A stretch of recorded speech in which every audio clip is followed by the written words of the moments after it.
Like, again, that's the language we're speaking. We're putting in the number, we're quantifying the impact. And after message 5, message 6 is, hey, Ryan, why don't we take this conversation further? And, perhaps, could be an opportunity in your team where I can actually come and join and add value and help you solve these problems. At that point, Ryan, the hiring manager, would be delighted to have the conversation. Yeah, because you've proven yourself. Welcome to the Tech Guide podcast. I am the show's host, Ryan Atkinson. Everyone is wanting to break into tech and have a successful career. The only problem is how. We'll use this podcast to sit down with people that have broken into tech, pivoted their career, or have actual advice to young working professionals. Today, we have Nader Mowlaee on the podcast to talk about how you can reach hiring managers through LinkedIn. He then gives a 6-step messaging sequence you can then use to reach out to these hiring managers and get the job interview. And once you're in the job interview, he gives an effective storytelling framework you can use to demonstrate why you're the right person for the role. He then ends with actual advice for negotiating a higher salary, and this is a great tidbit he shares. So make sure to follow or subscribe to this podcast and share with any other friends that may want a tech guide. You can also learn more about us at techguide.org.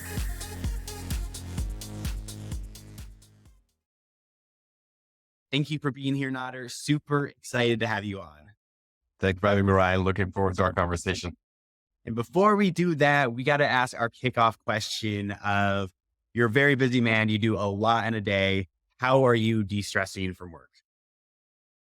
Good question. So I'll tell you this, right? I normally try not to presume that it's going to be a stressful day because I feel like, I used to have my corporate career. So yeah, back in the day, I was young and hustling. And then I've been in my own business for 12 years. The first 10 years, indeed, I worked my butt off, and 12-hour days were a walk in the park, working 6-7 days out of the week. It was just like normal. It was a normal day. But when COVID hit, I went through a transformation working with my coaches, and I owe him a lot of, this transformation that I have. And in the middle of COVID, it kind of like completely reinvented myself on what my daily routine looked like. So started that mindset of, let's not just assume it's going to be another bad day. And I went through a process of how to design your life, how to design the best day of your life, and just reliving that life, reliving that day over and over again. And in a nutshell, if you look at how we define our own wellness, our happiness, there's 8 different dimensions of wellness. And you want to look at 4 primary and 4 secondary dimensions or aspects of wellness, and just really focus on the primary, because the primary will get you like 80% there. So the way I design my day is to really focus on my own fitness, physical and mental. That's how my day starts. Then family. So spending time with my wife, with my dog that used to be here, but he's gone. And then on faith. So faith is whether, I'm meditating, reading, journaling, writing, whoever you are, if you're praying, you're like, whatever it is, just focus on you becoming a better version of you, just by yourself, alone time, spiritual time. And then I get to finances. So fitness, family, faith, and finances. Those are my 4 primary dimensions or aspects of wellness. And when I treat it that way, when I get to finances, when I get to making money and do my works, I've already taken care of my fitness, mental, physical, family time, doggy time, personal time, alone time. Sometimes in that alone time is turning on the Xbox and like playing for 30 minutes. That's alone time. That's me time. And then I get to work. So when I do it that way, and I've only been doing it for 2 years, I don't think I've had many stressful days, because it's just like, I love my day. That's amazing. And I like how you prioritize like your personal life before you get to like the finance part. Cause I feel like a lot of people have it like the other way, where it's like, I have to take care of work really early. I have to get work right away. And then, I'll worry about my personal and like mental health later, and physical health. That's common. I mean, I did that for a decade in my own business. I did that. Most people do that. It's like always about work, job, career, business, finances. We think about our bills. And then we're like, okay, well, let me take care of work. And then sure, I'm going to go to the gym after. And then I'm going to have dinner with my wife or my partner. And then maybe I'll take my dog for a walk, or maybe I'll get to turn on the PlayStation in the evening. I was like, well, like, how successful have you been at doing that every single day? But if you just flip that, and for someone else, it might be different. So not everybody, but just put yourself first. So my coach Wes would say, be selfish, put your own personal development, mental, physical first. because we always train our body, develop our mind, and we develop our mind to build our body. So looking at that formula, getting on this treadmill here, going on like anything, with simple exercise, body weight exercises, first thing in the morning, just like gets the right juices flowing to your mind and your body gets detoxified. So now you're a great, better, happier version. Now give that to your family. Spend time with your partner, wife, husband, friend, boyfriend, girlfriend, like whatever, right? That they get the better version of you. They get the best version of you post exercise. And then when everyone's gone to work, give yourself like 30 minutes. Do the me time, do the reading, journaling, PlayStation, whatever that me time is, and then get to work. And you realize that when times get tough during work, when your coworker or your business prospects or whatever are giving you stress, you're like, no, what? This is not really. I've done everything. Like I'm not looking forward to. I'm going to get off this call. I'm going to get out of the office and go to the gym. No, I've already been to the gym. I'm not going to. You're not looking forward to something as an escape, as a way to get out of work because you've already. That makes sense. Yeah, absolutely makes sense. And you've I mean, that's an amazing like journey, but you've also have had a successful career as we both know. Like basically just a quick like highlight for everyone. Like you've been in IT, you've been an engineer recruiter, you've been an engineer recruiting consultant, you started your own businesses, you're about 12 years into it. And then in January 2020, you also started Engineer Your Mission, which helps engineers get hired, boost their confidence, and transform their life. Take us to starting Engineer Your Mission and what really prompted you to start this mission. It was a pandemic. So I started career coaching. I'll go back very quickly. So I studied electrical electronics engineering, 2000 to 2007. I graduated end of 2007 into the recession, into the last recession. So what's going on right now, I lived it and my life has been shaped by it. From August 2007 till March 2008, for like 8, 9 months, I was job searching, totally failed and didn't get a job that I wanted in like manufacturing, automation, robotics, and took a job in telecommunications and IT. So I kind of like gave up on my dreams of becoming an electronics engineer, robotics guy. I worked in telecom and IT for 3 years in 2010. And just like you had another guest, totally random, like your other guest totally randomly got into recruiting. Like almost everybody gets into recruiting, like kind of like by chance, not by choice. So I worked in recruiting engineers for a very big company, and I got really good at it. So kind of like my purpose showed itself, reappeared and revealed itself that, you know what, if I'm not going to be an engineer, I'm going to help other people become engineers. I won't let them down the dark path that I went down. So that became my mission. And those 2 years, I became the number one recruiter in that company. Long story short, and I left and started my own business in end of 2012. And from there, pretty much I started coaching right away. And this was like free coaching, community service, immigration centers, town hall, literally like just go anywhere and start teaching people what I knew, what I learned in the first 2 years, and registered my own business and did that all the way. So coaching and recruiting in Canada. And then I got married, moved to the US, same thing in Los Angeles and the Bay Area till the pandemic. When the pandemic happened, and that's when I started Engineer Your Mission. Yeah.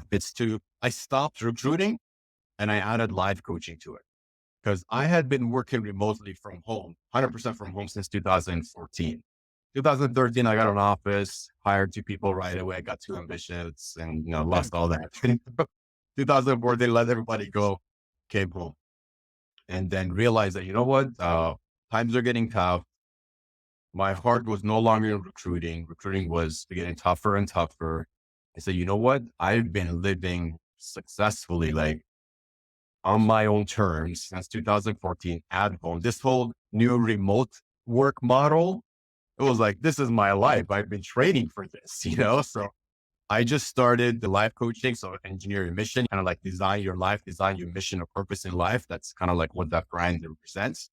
And I started teaching people how to live on their own terms and develop better lifestyle. And besides that, obviously continuing my career coaching.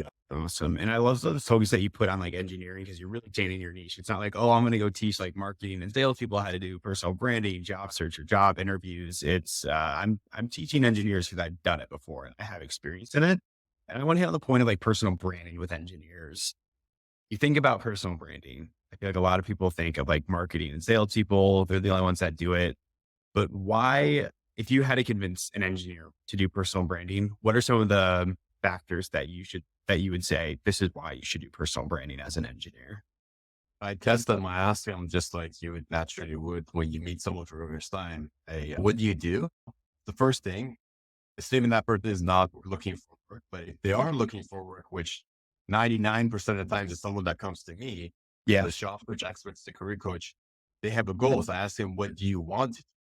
And the answer is normally, I'm looking for a better job in an industry that's growing. I want to make more money and utilize my skills. And like, but that doesn't tell me anything. Like, that's what I start asking people, like, what is your purpose? What is your mission? Like, what do you want to achieve? Like, what kind of impact do you want to make in this world? What kind of problems do you want to solve? And that's how I came up with the brand engineer your mission, because then a personal mission statement or a professional mission statement defines exactly who you are, what problems are you passionate about solving, how do you go about solving those problems, aka what are your skills, actionable skills and results? What outcome do you want to create? What impact? What is your why? Why do you want to do this whole thing? And if they can't define their outward career projection, outward life, it just means they lack that personal brand, because our brands are primarily defined by the problems that we solve and the results that we create. How we do it doesn't really matter, because like that's the downhill from there. You can Yeah. have 5 different career coaches with the exact same mission. We want to help people get hired and have better, fulfilling, abundant lives. But the way we do them, the way we help them could be a little bit different. They're completely different. That's fine. We still go to solve the same problems and achieve the same outcome, happiness, abundance, fulfillment in their life, in their career. So when it comes to an engineer, they're also the same. They have more technical skills, engineering skills, design skills, process systems, processing, manufacturing, production, whatever. They need to know exactly what they need to be able to clearly talk about, communicate through their brand, the problems that are associated with the product, services, solutions that they're passionate about, that they're driven by, and what happens when we solve those problems.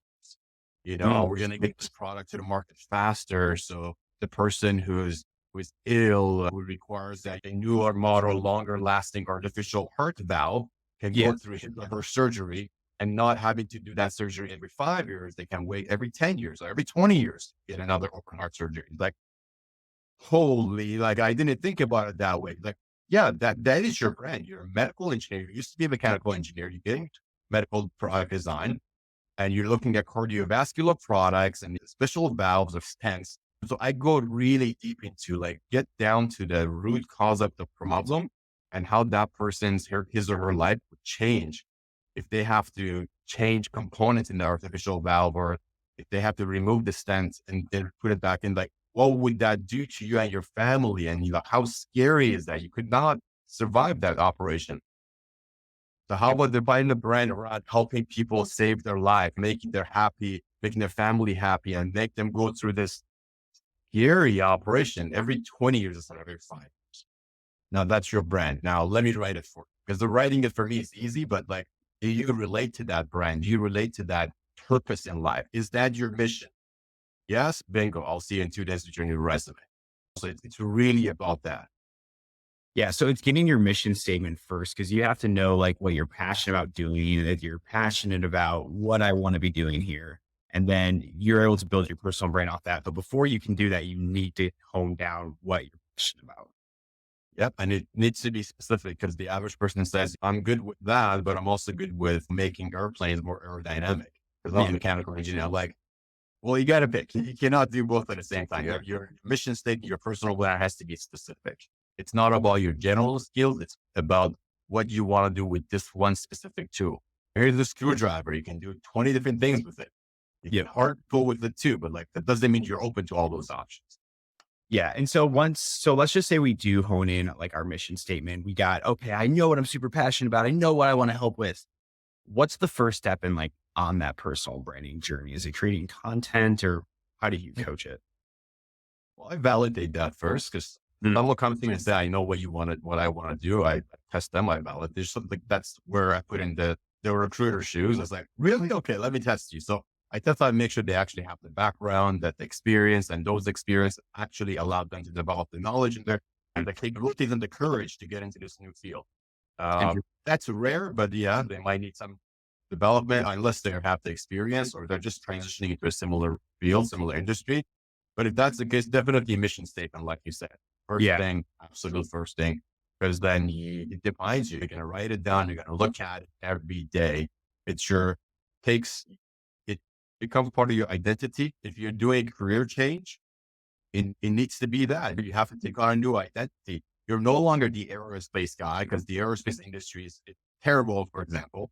But like you're moving into medical devices, more life saving. Now you have a new mission. So you have a new identity. Then content development in terms of personal branding, content development.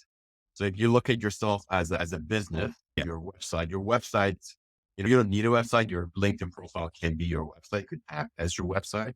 Yeah. I only had a website when the pandemic happened. For the first 10 years of my career, my LinkedIn profile was my website. As a business, as an individual, you don't need a website. You can, ask ChatGPT or another tool to design it for you if you want, but then you get into the problem of driving traffic to it and collecting data.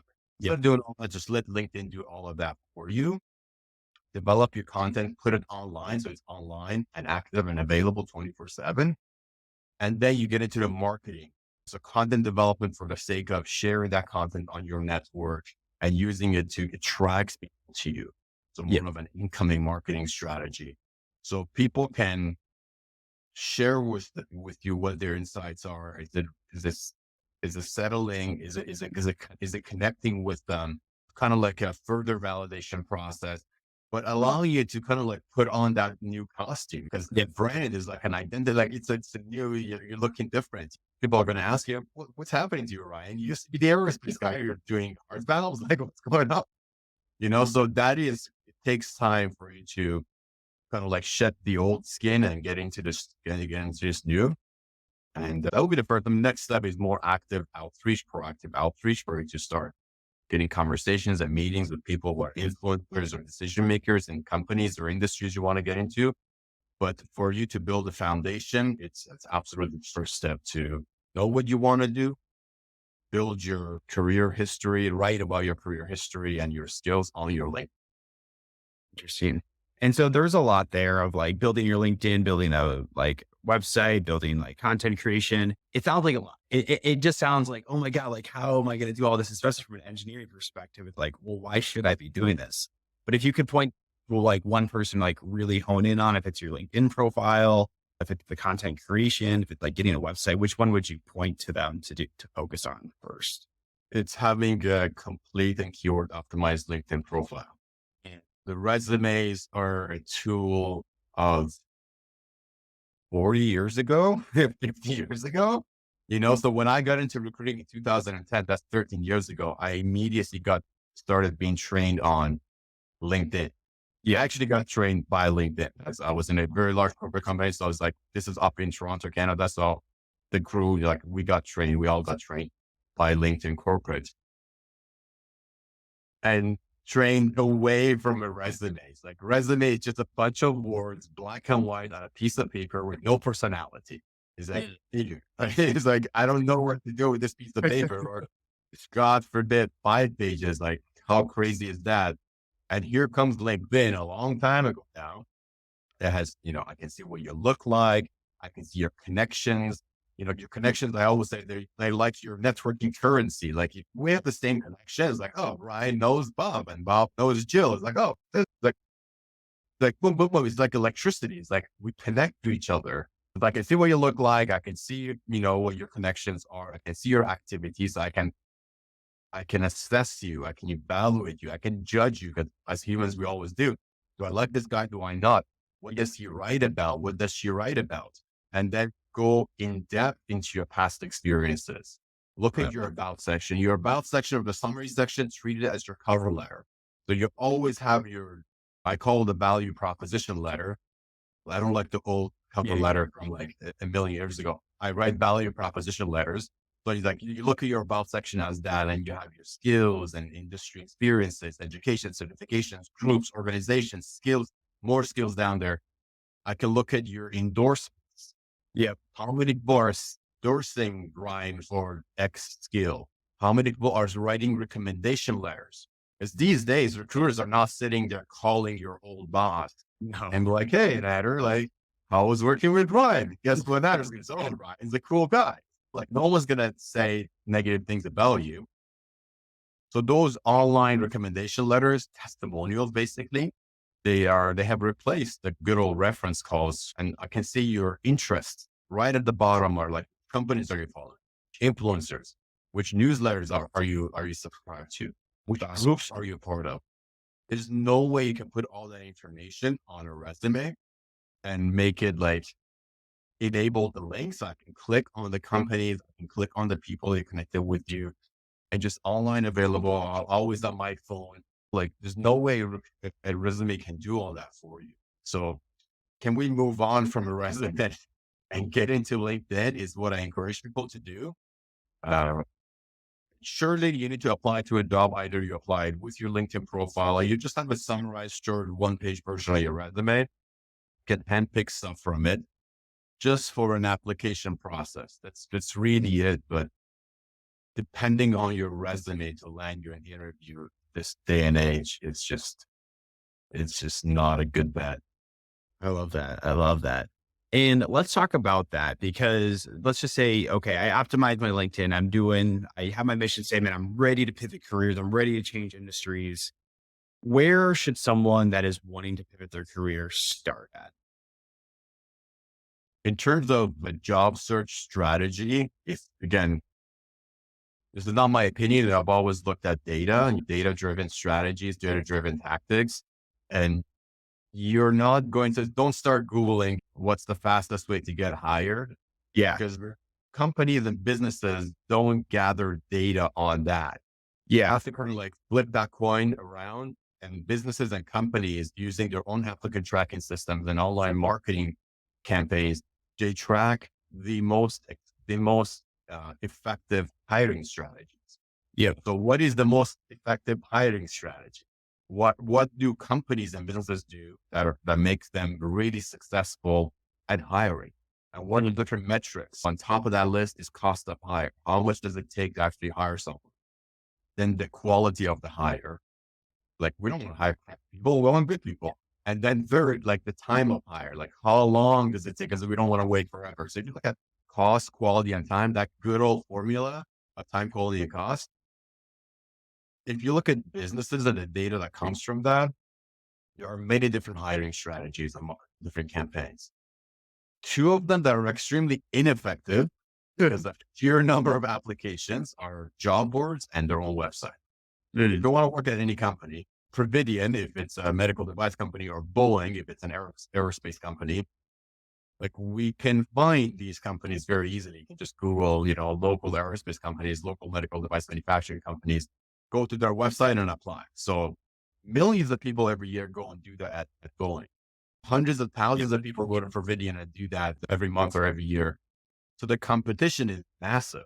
It's like winning the lottery. Even worse, higher competition is all these online job boards, Indeed, and any Glassdoor. I don't want to name any of them, like to point them out because there's a gazillion of them. Online advertising websites that advertise jobs.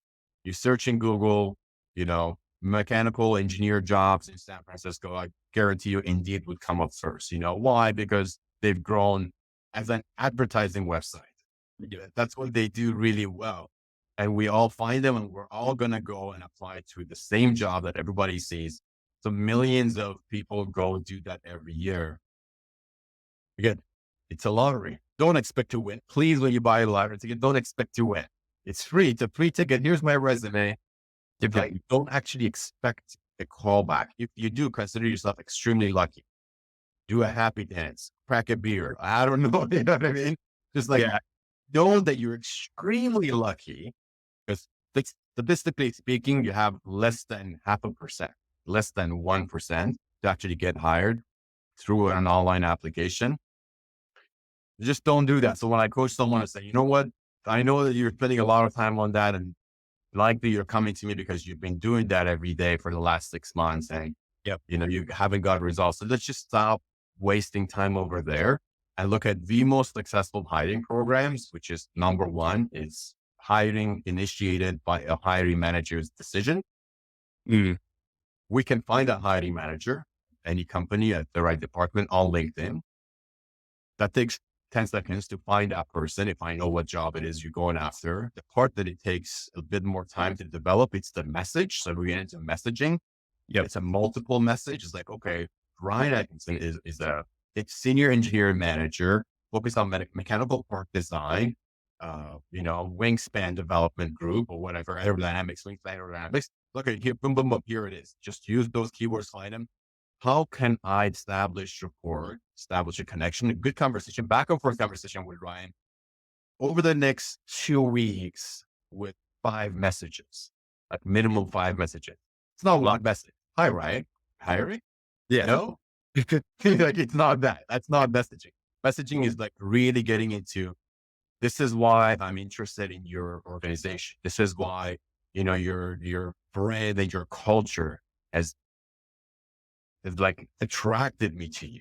This is what makes you look so great and beautiful and attractive, magnetic. These are the good things about you. I'm not going to sell myself. These are good things about you.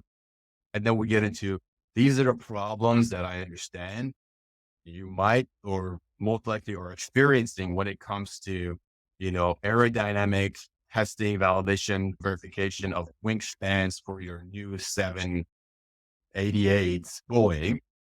Based on my research, and say these are the top problems, and that's another message.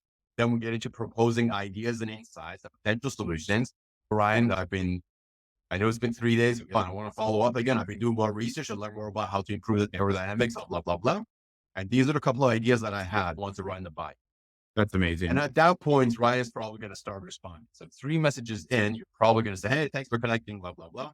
And then I have message 4 and message 5 to just really go down that rabbit hole of, I really care about you and really want to help solve these problems because I know if we can reduce the drag coefficient, and I got to start sounding technical, right? Drag coefficient of the wingspan, it's going to actually become more aerodynamic. It's going to help us save 15% fuel. And do the math, 15% of 10,000 liters of jet fuel, how much per liter? And this could be saving you guys, $78,000 per flight. Like again, that's the language we're speaking. We're putting things in number. We're quantifying the impact. And after message 5, message 6 is, hey, Ryan, why don't we take this conversation further? And perhaps could be an opportunity in your team where I can actually come and join and add value and help you solve these problems. At that point, Ryan, the hiring manager, would be delighted to have that conversation. Yeah. Because you've proven yourself. So it's that, like, I gave you more of a realistic answer. There's the people who are listening can understand and say, okay, yeah, I'm not doing that. If you're not doing that, and I just came up with that and promise every listener, Ryan and I did not practice that. I just came up with it because it's a common scenario. Doesn't matter what kind of engineering you do or what kind of product. It needs to be a conversation like that. And if you're not having a conversation like that, there's a big gap in your communication, networking, messaging toolbox that you need to learn that, you need to fill it, and you become more magnetic, you become more persuasive, more influential when you're speaking with people. That is amazing because I like when I was in my job search, like serious for my job search, I would do that, but I would only leave that one message, like, hey, here's that resume. But you took it to a 6-step process of like quantifying, showing like, oh, I understand your culture. Here, I can help you. That has to be a super effective strategy, and it's not giving up after one message. It's 6 messages here. It is because it's like, it shows your patience. It shows that you're not desperate. Yeah. You're spending more time with them. You have, you demonstrated continuous interest in them. It shows that you're accountable by following up and following through.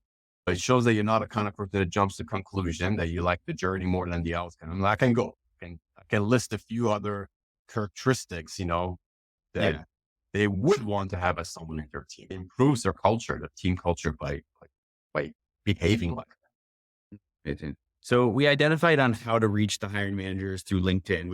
We realized, or we gave a structure on the messages to send to people. So let's just say you get the job interview. Heck yeah, I am in. Let's go.